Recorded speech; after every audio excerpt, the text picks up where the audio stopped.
पवित्र आत्मा नाम प्रथम करंती 3 अध्याय 16 पद ईश्वर आत्मा। रोमियो 8 अध्याय 9 पद ख्रीष्ट आत्मा। एब्री 9 अध्याय 14 पद चिरंतन आत्मा। जहन 16 अध्याय 13 पद सत्यमय आत्मा। एब्री 10 अध्याय 29 अनुग्रहदाता आत्मा। प्रथम पितर 4 अध्याय 14 पद गौरवमय आत्मा। रोमियो 8 अध्याय 2 पद जीवनदायक आत्मा। एफिसियो 1 अध्याय 17 पद ज्ञान व प्रत्यादेशर आत्मा। जहन 14 अध्याय 26 पद सांत्वनादाता आत्मा। प्रेरित 1 अध्याय 4-5 प्रतिज्ञार आत्मा। रोमियो 8 अध्याय 15 पुत्रतर आत्मा। रोमियो 1 अध्याय 4 पद धर्ममय आत्मा।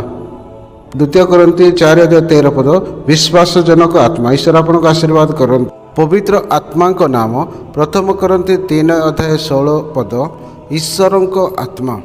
रोमियो 8 अध्याय 9 पद ख्रीष्ट आत्मा।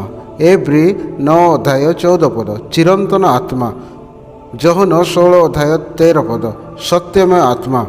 एब्री 10 अध्याय